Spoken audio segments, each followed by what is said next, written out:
Bien, vamos a comenzar entonces ahora con el concepto de integrales en la clase 2.0 de la parte de cálculo infinitesimal, de análisis matemático. Al igual que como comenzamos la clase de derivadas, habíamos dicho que es bueno saber de qué uno está hablando, y en el caso de derivadas decíamos bien, asociamos a un sinónimo y decíamos derivada como pendiente de la curva. Ahora bien, en integrales el sinónimo que vamos a trabajar en primera instancia es tomar la integral como el proceso inverso de la derivada, o sea, como antiderivada.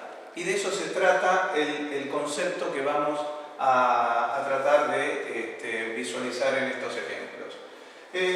Hasta el momento nosotros tenemos presente que si tenemos una función, sea f de x igual a x al cubo, si la derivamos obtenemos 3x al cuadrado.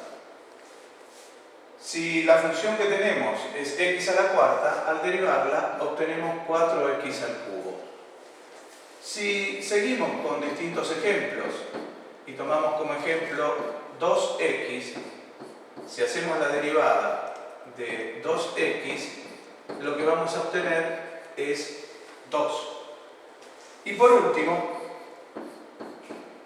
vamos a tomar el ejemplo que si tenemos la función es una función constante, f de x es igual a 5, una recta horizontal, entonces la derivada de esa función, como la derivada de todas las constantes, es 0. Entonces estos ejemplos nosotros tenemos que tratar ahora de ubicarnos bien. ¿Cómo sería ese proceso inverso de antiderivada que nos permite llegar de esta función a la inicial, a la función inicial? O sea, de la función derivada llegar a la función. Está claro que en todos estos lo que hemos aplicado nosotros es el concepto de derivada, que era que el grado descendía en 1, perdía un grado la función y el coeficiente pasaba multiplicando. Esto es lo que hicimos en estos casos.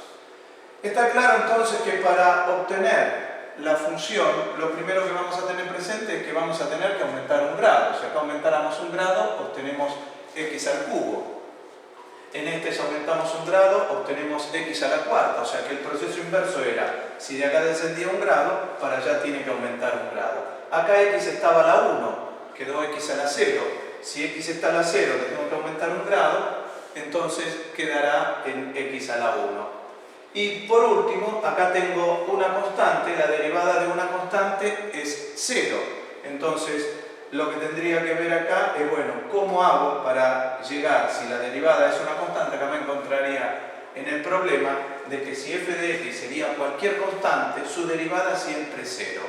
Esta es una situación que vamos a analizar en el paso siguiente. Pero por el momento lo que estamos observando es que la antiderivada tendrá que aumentar un grado, pero a su vez vemos que el coeficiente acá es 3 y el de la función original es 1. Significa en este caso lo mismo, el coeficiente era 4 y la original es 1. Por lo tanto, estoy viendo que voy a tener que dividir acá por 3 para llegar a eso. Voy a tener que dividir acá por 4 para llegar a la función original y así sucesivamente. O sea que lo que estuve viendo es que a la función original le tuve que aumentar un grado y tuve que dividir. ¿Por quién tuve que dividir? Fíjense acá, si acá le aumento un grado, ¿qué es? 3. Y necesité dividir por 3 para llegar a la función. Si acá le aumento un grado, ¿qué es? Es 4. Tengo que dividir esta función por 4 para llegar acá.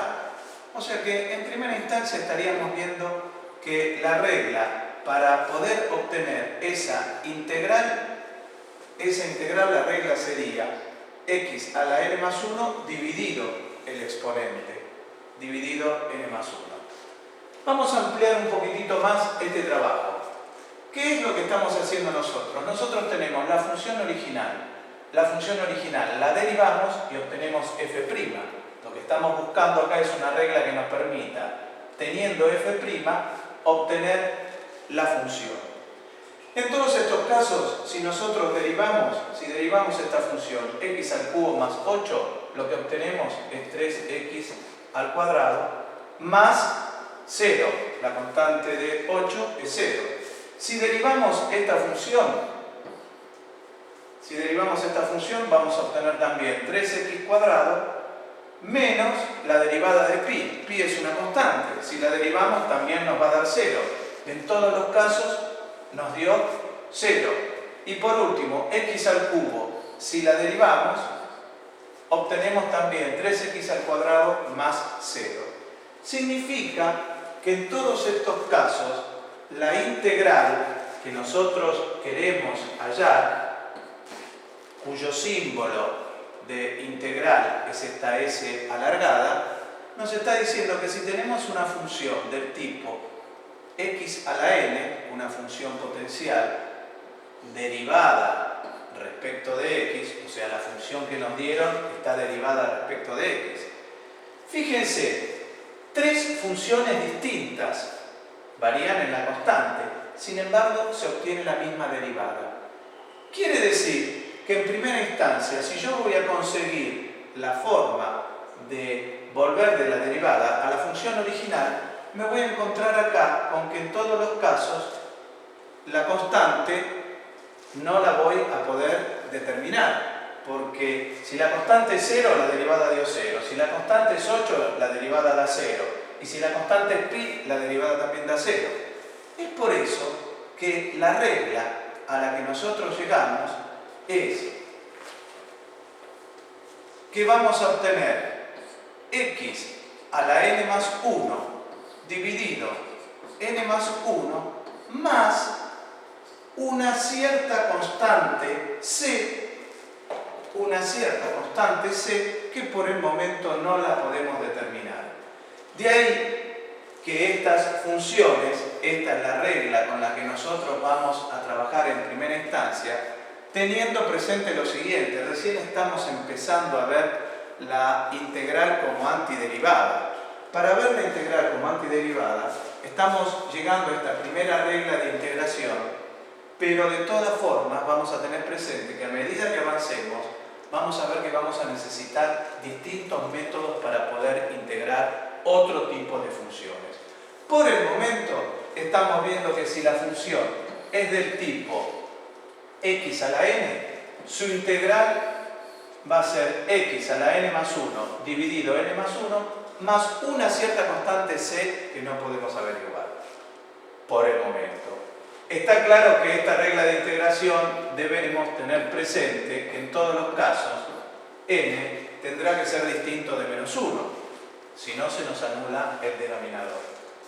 Es por eso que estas funciones, de las cuales no podemos determinar el valor de c por el momento, las vamos a llamar primitivas. Lo que obtenemos es una función primitiva, o sea que si integro la derivada de una función, lo que voy a obtener es esa función, que la vamos a llamar primitiva, más una cierta constante c.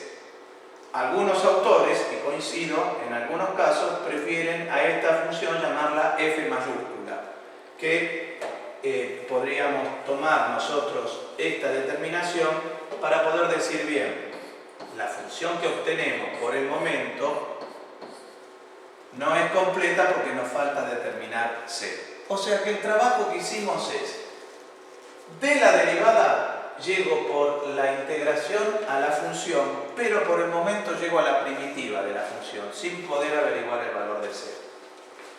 A ver si lo podemos afirmar con algunos ejemplos. Tomemos algunos ejemplos y esta es la regla que hemos llegado. Aumentamos un grado y dividimos por el exponente. Acá tengo que integrar x a la 1. Evidentemente me quedará x a la 2 dividido 2 más c. Fíjense, si quieren ver bien el proceso, ¿qué es lo que sucede? Si yo derivo esta función, ¿sí? Si me pongo a derivar esa función, ¿qué es lo que voy a obtener? Me va a quedar 2x dividido 2, si derivo esta función. ¿Y la derivada de c qué es? 0. Simplifico y fíjense que lo que me está dando es la función que teníamos dentro de la integral. O sea, estoy viendo acá como un proceso inverso. Con esta c, que repito es una constante que todavía no podemos hallar. Vamos a integrar x a la quinta. X a la quinta aumentamos 1 grado, dividimos por ese exponente más c. Y haríamos lo mismo. Si queremos derivarla, vemos que vamos a llegar a la misma expresión. Tenemos que integrar 3. Acá x a qué exponente está elevado? A la 0. Entonces nos quedará 3x a la 1 dividido 1 más c. O sea, x a la 1 dividido 1, que no lo escribimos.